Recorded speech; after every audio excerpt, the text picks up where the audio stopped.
আসসালামু আলাইকুম রহমতুল্লাহ বরকাতুহ।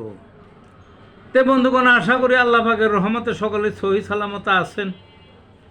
তে কবি গাজী আক্কাস আলী ইউটিউব চ্যানেল 017140885009 এর পক্ষ থেকে আপনাদের সকলের প্রতি রইল একান্ত আন্তরিক শুভেচ্ছা ভালোবাসা।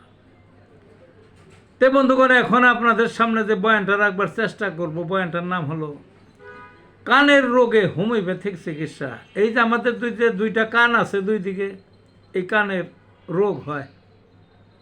কান ব্যথা খুবই কষ্টকর একটা জিনিস। নানান কারণে রোগ হইতে পারে, অজ্ঞাত কারণে রোগ হইতে পারে। অনেকেরই দেখা যায় কানের ভিতরে অনেক খৈল হয়। এই খৈল বাহির করার জন্য হোমিওপ্যাথিকের খুব ভালো ভালো ওষুধ আছে। কানে পানি যাক বা না যাক, পুজ হয় বা কার পানি পড়ে, ওই মানে তরল দূষিত পানি আর কি, ঘন ঘন কারো সরাসরি পুজ পড়ে বা পুজ জমা হয়ে থাকে। ব্যথা বা ব্যথা নাই থাকুক, ধাপা ধরে থাকে, ওই কুটকুট করে, ইত্যাদি ইত্যাদি। কারো এই যে পুষটা পরে বা পানিটা পরে অত্যন্ত দুর্গন্ধ, কারো দুর্গন্ধ নাই,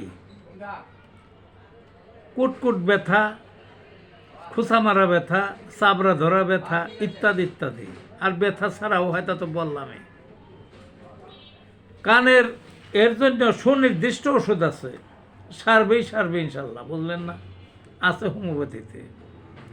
আর একটা হইল বয়রা। পুরুষে যদি কানে না শুনে বা কম শুনে কয় বয়রা, আর মহিলারা যদি কানে কম শুনে বা শুনে না একেবারেই, বয়ান্নি বলে কোনো কোনো এলাকায় আঞ্চলিকভাবে আর কি। তাইলে বয়রা আর হইল বয়ান্নি। তো বয়রাই হোক বয়ান্নিই হোক, পুরাপুরি বয়রা বয়ান্নি হোক বা হালকা বয়রা বয়ান্নি হোক, সুন্দর সুন্দর ওষুধ আছে, সারবেই সারবে, বুঝলেন না। কাজে আপনারা এই সমস্ত রোগে কানের, আরেকটা আছে তো বললাম না, কানে কিন্তু আবার সর্দিও লাগে, তারও ওষুধ আছে, বুঝলেন না। তে ভালো থাকুন বন্ধুগণ।